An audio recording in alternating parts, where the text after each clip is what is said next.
semayang tu sendiri, dia sendiri kena nilai. Faham tak tu?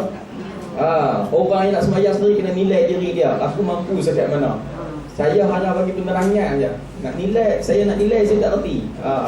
Jadi atas kita sendiri lah. Jadi selagi mana boleh atau boleh ketak-ketak uzur, angkatlah takbir ataupun qiyamlah dulu. Baru angkat takbir, lepas tu nak duduk-duduklah. Tu bagi orang yang uzur. Kalau tak macam kita ni tak boleh. Ada orang tanya tuan-tuan, saya nak semayang duduk walaupun saya sihat, boleh tak? Jawapan dia tak boleh, tak sah semayang. Mudah aja tuan-tuan. Memang tak sah semayang. Tetapi semayang sunat tak apa. Semayang sunat tak apa. Semayang sunat tak apa tuan-tuan. Kita angkat takbir semasa duduk. Tapi pahala separuh walaupun sihat. Pahala dapat separuh. Rugi lah tuan-tuan. No? Okey, habis saya kat tu. Berkaitan dengan hak kita tadi tuan-tuan. Tuan-tuan nilai balik dengan soalan ataupun kena ada soalan tadi. Tuan-tuan nilai balik lagu mana kita. Sebab apa? Allah ni dia tidak memberatkan kita. Dia tidak menyusahkan kita. Kita buat mengikut kemampuan kita. Buat mengikut kemampuan. Kalau kita tak mampu nak berdiri bagi semayang fardu, tak mampu nak berdiri tuan-tuan, kalau boleh takbir, takbir dulu, barulah duduk. Kalau tak boleh berdiri daripada awal, barulah kita takbir semasa duduk. Okay tak? Tapi bagi semayang sunat, daripada takbir awal, tak apalah, boleh duduk dah. Kalau kita uzur. Kalau kita sihat, boleh juga angkat takbir masa duduk, tapi pahala tinggal separuh. Bagikan kita tinggal separuh. Okay, boleh tak? Okay, selesai nanti. Soalan yang berikutnya, khatib tidak duduk di antara dua khutbah. Adakah tindakan orang yang menyedari akan kesilapan khatib tersebut? Apakah tindakan? Jadi tindakan orang yang menyedari ataupun makmum-makmum yang mana ada di depan ni, wajib tegur. Kalau sedap dah wajib tegur. Tengok-tengok dia tak duduk orang, ataupun dia bertinggung tu duduk cari ni khutbah kedua tu, duduk bawah mimbar tu. Tak duduk. Sebab apa? Dia syarat nak sah mesti harus duduk sekejap, lebih sikit pada tamak-tamak dan tak bergerak untuk sah. Kalau duduk pusing ni tak jadi, dia nak berhenti sekejap. Jadi tanggungjawab kepada orang yang di bawah tu tegur. Jadi kalau orang di bawah sana makmum tu tak tegur, dia lah hak tanggung. Dia tanggung di atas kewajipan kena tegur. Sebab tak cukup rukun tadi kan, tak cukup syarat sah tu.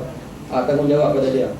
Tapi kawan tu pun buat diam tak. Hak lain semua tak tahu. Artinya semayang-semayang yang lain semua sah. Tapi kalau Tok Imam sendiri dia sedap tapi buat dek je, Tok Imam tu tanggung. Khatib tu tanggung. Faham tak tu? Khatib dia tahu tapi dia buat dek je. Dia tahu buat dek je. Lupa silap tadi aku tak duduk Ustaz. Terus lah malu orang. Dia tanggung, dia seorang tanggung. Semayang orang lain tu sah lah, orang lain tak tahu. Orang lain tak tahu tak faham.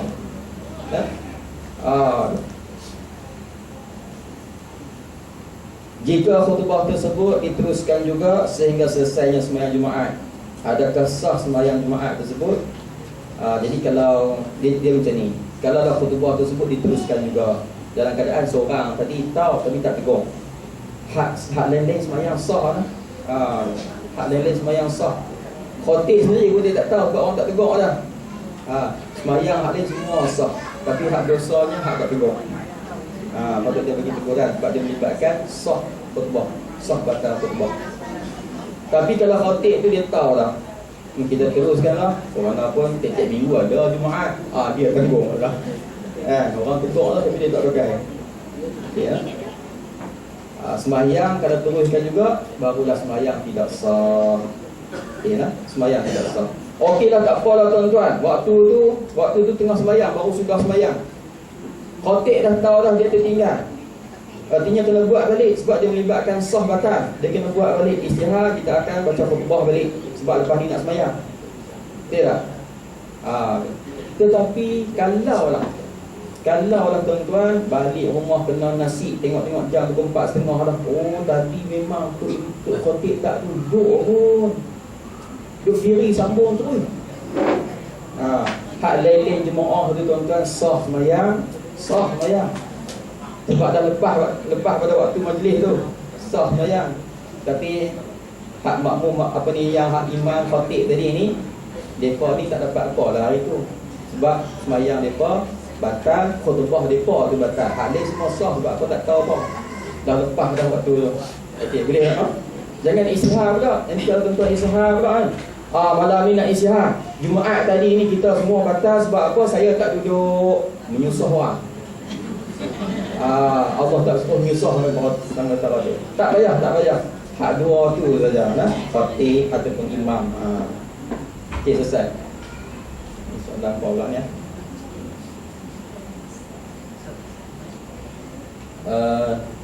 Assalamualaikum.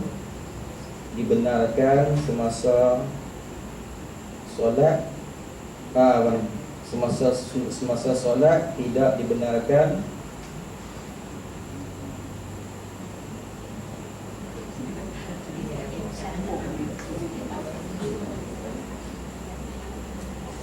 saya tak pun nak pergi baca. Ada siapa ni boleh baca? Saya mengaji tak tinggi. Kita baca lah.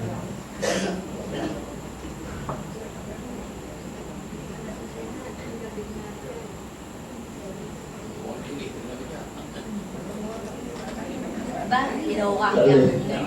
Kita tak apa. Jadi soalan tu ditangguhkan. Saya dah dah. Ya, ya. Nak kongsi satu insiden nak satu cerita. Nari berlaku dalam salah satu karya daripada 16 karya kita.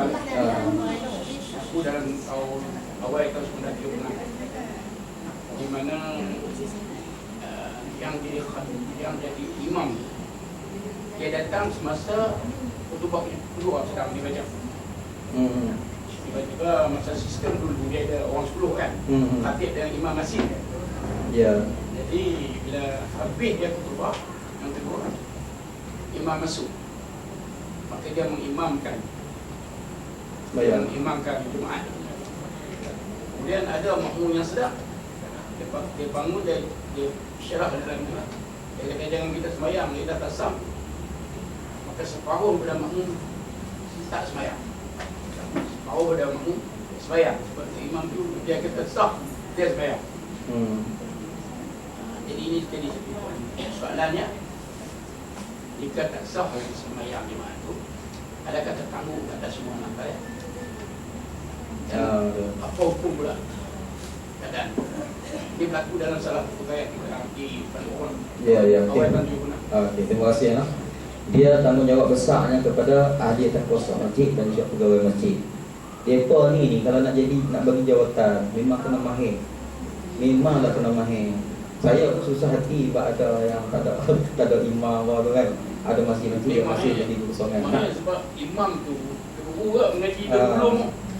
Jadi dia kena pandai bertindak sebab kadang-kadang berlaku kesalahan ni dia spontan. Ya, dia spontan. Jadi tuan-tuan, saya tak mengalami lah masalah. Contohnya tak tengoklah apa yang berlaku. Tapi andai katalah kalaulah tindakan tu tak kena, dia akan balik kepada jawatankuasa ataupun pegawai masjid. Kalau tak kena tindakan tu, sebab dalam ramai-ramai ni dia pun boleh ambil tindakan lagu mana tuan-tuan. Kalau lah berlaku perkara yang menyebabkan kita tak dapat jawapan, kita tak reti nak nilai, kita bila minta pandangan nak karya macam mana, siapa yang pandai sikit yang boleh yang tahu kan lagu mana kita ni. Sebab apa? Ke imam tadi mai dah lambat, dah habis khutbah pertama, macam mana tuan-tuan. Dan ramai-ramai takkan yang tak tahu, ada tu seorang tahu tu, seorang dua yang tahu, dia boleh bagi pandangan tuan-tuan. Terimalah pandangan yang terbaik tu. Tapi kalau dia buat pandai-pandai ya tuan-tuan, dia buat pandai-pandai, sah kot, demi sah kot tuan-tuan. Andai kata tak sah, maka ni akan tanggung. Andai kata sah tak apa tuan-tuan. Jadi dia berbalik pada masalah ataupun isu tu, dia balik pada tu. Lagu mana jalan penyelesaian dia. Jadi wakil dia, asal berlaku tu kita tak tahu macam mana. Ni berpandukan cerita kan, berpandukan cerita yang dialami. Jadi asal dia lagu mana, wallahualam. Hak dia main betul itu, dia main duduk kat luar. Kadang-kadang imam ni dia main lambat. Tapi dan khutbah pertama tu dan sikit, tapi dia kau tak ambil kat semayang. Boleh jadi juga. Dengar tak tuan-tuan? Dengar, tapi sikit. Jadi kita tak tahu nilaian yang mana. Tetapi dia kembali kepada jawatankuasa atau pegawai masjid, dia kena mahir bertindak, menyelesaikan masalah dengan spontan tu. Jadi kembali pada hak tu balik lah. Kita nak kata betul-betul dia tak mai, dia lambat sampai, tak sampai lagi ni, mungkin kawan dia boleh ayak masa dengar khutbah pertama, boleh jadi juga. Kan? Ada satu masjid baru ni tuan-tuan, sembahyang Jumaat jadi lambat sehingga 15 minit 20 minit tu. Saya duduk ada dalam masjid tu. Khotib tuan-tuan, khotib jemputan. Dia main-main tuan-tuan nak parking kereta kaya. Dia cari parking dulu.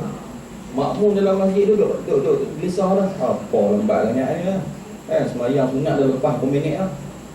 Lepas tu pula bila dah dapat parking tuan-tuan, khotib tadi dia main ayat sembahyang pun tak ada ni. Dia ambil ayat sembahyang tu.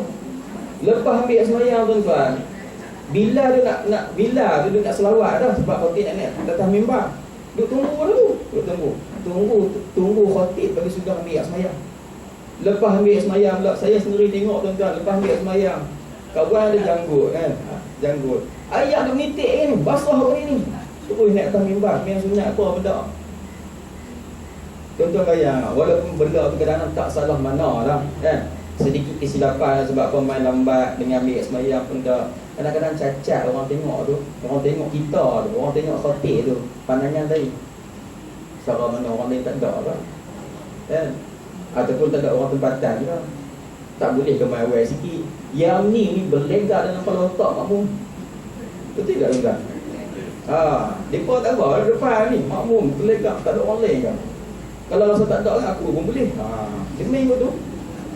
Akhir sekali timbullah sifat rasa tawak kat orang apa semua tu timbul, bibit-bibit timbul benda-benda macam ni tuan-tuan. Jadi yang ni kembali balik pada adalah tengok macam mana atas tingkatkan jangan rasa dan agama macam itu sendiri. Okey, terima kasih. Selesai no? Dia baca dah. Hanya semasa solat tidak dibenarkan bercakap atau berkata-kata selain daripada membaca ayat-ayat wajib, sunat dan doa dalam bahasa Arab. Ya. Bagaimana kedudukan sembahyang mereka yang batuk atau bersin yang kerap? Okey. Batuk dan bersin ni dia benda yang tak sengaja. Macam batuk ni kadang-kadang kita tak sengaja. Bersin pun tak sengaja. Artinya tak ada masalah ketika sembahyang. Ya.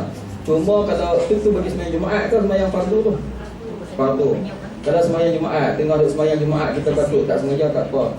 Kalau sembahyang Jumaat dan juga sembahyang fardu, kita sengaja pergi batuk, tak tahan. Kecuali kita tak tahan dah kena batuk juga. Kalau tidak akan muntah apa-apa kan. Kita boleh batuk sekadar mana mampu, sekadar mana perlu. Tapi kalau kita batuk kan, batuk kita teran, aku nak puas hati je. Lah. Puas hati je. Sekali batuk pula. Yang ni batal sembahyang. Jadi boleh batuk sekadar mana perlu saja. Contohnya kita tak tahan, beri engkong, kita batuk. Bagi lepas kan. Sekadar mana perlu ni artinya diluluskan ataupun tak ada masalah. Tapi kalau kita duk batuk di luar ni hong batal sembahyang. Batal sembahyang. Kalau kita tengah-tengah khutbah hari Jumaat, kita batuk tu tak apa sebab dengar khutbah, itu tak apa. Jadi batuk, tapi bersin tak apa. Sebab bersin ni dia benda tak sengaja juga, ada orang bersin sengaja-sengaja. Tak kan, dia bersin tak sengaja. Cuma beza dia kalau kita tengah sembahyang, kalau bersin Fatihah saja. Fatihah saja, kalau tengah-tengah Fatihah kalau bersin, jangan mengucap Alhamdulillah. Kalau ucap Alhamdulillah, tengah baca Ihdinas siratal mustaqim, Hashim. Ada nama Hashim tak? Tak? Hashim. Alhamdulillah. Ar-Rahmanir-Rahim, Maliki Yaumiddin. Sembahyang tak batal, Fatihah wajib ulang. Okay, sembahyang tak batal, Fatihah tu wajib ulang. Kalau Fatihah tu tak ulang balik, sampailah kita rokok saja sembahyang kita batal. Sebab apa? Fatihah tadi tidak dikira terputus. Sebab dipanggil zikir yang ajnabi, zikir yang terasing daripada sifat sembahyang. Okay, boleh tak? Tapi dalam sembahyang juga tengah rokok, Hashim, Alhamdulillah, Subhanallahil azim wa bihamdihi. Tak apa, hanya Fatihah saja. Ya. Okey, selesai dah. Okey, habis saya nak berhenti saya kat tu dulu. Sebab saya nak balik awal, nak sembahyang jenazah ni dua, insya-Allah. Okey. Sebelum ni saya bunuh diri, saya minta maaf lah kalau tersinggung dalam pihak. Cuma pada minggu depan, hari Sabtu minggu depan, saya nak bertolak ke Mekah menunaikan umrah. Alhamdulillah lah doa tuan-tuan dan puan-puan. Saya pergi bersama dengan guru takmin lebih kurang dalam 100 orang, lebih kurang 34. Jadi sambil membimbing guru takmin di bawah Persatuan Guru Takmin negeri itulah. Saya pergi bersama mereka lah. Cuma saya dengan anak karya dan juga tuan-tuan yang ada di sini, bagi siapa yang nak rombongan kami ni hadiahkan bacaan Quran dan juga tahlil untuk arwah tuan-tuan lah, no? Arwah untuk ramai. Kalau roh satu orang kan, mau ayah tu nenek moyang monyet cok hak mana hak belah mati dah lah. Jadi kalau nak hadiah, tuan-tuan bagi nama saja, bagi nama bin ibu lah ataupun binti ibu. Bin bagi lelaki kan, dolar bin Hawa, ataupun kalau perempuan Fatimah binti Hawa, dia nak bin ibu. Kalau nama ibu dia tak tahu, bubuhlah Hawa. Jadi bagi nama kat saya, masih ada lagi seminggu lah, tapi tak tahu sempat ke tidak. Jadi tuan-tuan yang nak bubuh pilih nama, ranking lah banyak mana hak ada. Jadi kami pergi di sana, insyaAllah saya sendiri dan juga rakan-rakan. Setiap kali tahlil dan juga Quran, kita akan hadiahkan kepada arwah-arwah yang tuan-tuan bagi nama. Semua saya minta tulis bagi elok sikit lah. Sebab yang hak dulu-dulu ni kadang-kadang saya pun tak tahu nak baca tak apa nak tahu baca, sebab tulisan tu cantik kan. Tulis bagi agak-agak saya boleh baca lah. Sebab apa, kita setiap kali kita nak niat hadiahkan pahala kepada arwah-arwah tu. Tuan, satu lagi saya nak bagi tahu kat tuan-tuan jangan anggap ni upah lah. Saya cuma nak ambil nama saja. Kalau tuan-tuan tak mau bagi nama pun tak apa. Lepas tu ada tak bayaran apa? Tak ada bayaran apa? Nak tolong ya. Faham tak tuan-tuan? Tak payah nak kena bayar apa-apa. Tak, bukan. Saya nak pergi 17 hari bulan, hari Sabtu depan. Masih ada lagi seminggu. Tapi kalau tuan-tuan rasa tak jumpa raya apa orang, nak bagi hari ni pun tak apa, bagi nama raya. Sebab anak karya saya pun macam tu juga. Saya isihan anak karya saya, siapa yang nak saya baca Quran, tahlil untuk hadiah kepada arwah-arwah, bagi nama. Bagi nama untuk saya pergi awak sana. Saya di sana tuan-tuan, ada 5-6 orang kawan yang duduk mengaji di Masjidil Haram. Mengaji di Masjidil Haram sendiri. Jadi mereka boleh bantu lah, boleh bantu bersama, insyaAllah. Sambil-sambil pergi tu boleh lah buat dibagikan untuk tuan-tuan. Jadi tuan-tuan kata, aku tak mau, aku nak buat sendiri. Tak apa, buat sendiri pun tak apa. Tapi di sana tuan-tuan disebut dalam kitab, tak silap saya dalam kitab Al-Jawahirul Mawhub. Jadi kalau dia kata, kalau kita semayang sunat di sana 2 rakaat, seperti mana itu di Mekah, seperti mana semayang sunat beribu-ribu rakaat di sini. Dia ada beza, Masjid Nabi, Masjid Mekah dan juga Masjid Al-Aqsa. Ini sebuah kebajikan pahala kalau kita buat di sana. Kalau 1 dinar disebut dalam kitab tu, kalau 1 dinar kita sumbangan, kita sumbang, kita sedekah, samalah beribu-ribu kali dinar di sini. Nampak kata kalau sekali baca Quran ataupun tahlil, dah beribu-ribu kali ganda. Sebab tempat dia mulia. Sebab itulah di Mekah tuan-tuan, dia tidak ada waktu tahrim. Kita di sini lepas subuh boleh baca Quran tak? Boleh semayang tak? Baca Quran boleh kan? Semayang tak boleh kan? Tetapi di sana dia tidak ada waktu tahrim. Lepas subuh boleh semayang. Semayang sunat sekalipun, lepas asar boleh semayang. Sebab kemuliaan dia tinggi melebihi tempat-tempat yang lain. Jadi insyaAllah itulah saya rasa nak berhenti sekat ni dulu. Sebab masa lebih singkat lah. Jadi semua maaf, insyaAllah kita akan jumpa lagi di sesi yang akan datang. InsyaAllah bulan depan minggu yang keempat. Bulan 4 saya ambil giliran minggu yang keempat. Jadi minggu yang kedua ganti dengan ustaz yang soal lagi lah. Pertukaran suka sama suka. Jadi sekian, Assalamualaikum warahmatullahi wabarakatuh. A'udzubillahi minasyaitonir rajim. Bismillahirrahmanirrahim.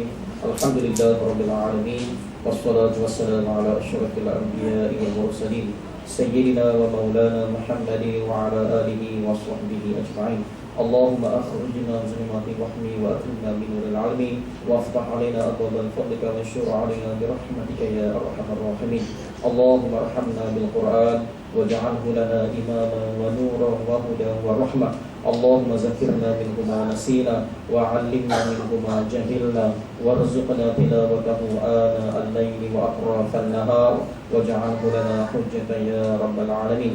ربنا آتنا في الدنيا حسنة وفي الآخرة حسنة وقنا عذاب النار. وصلى الله على سيدنا محمد وعلى آله وصحبه وسلم والحمد لله رب العالمين.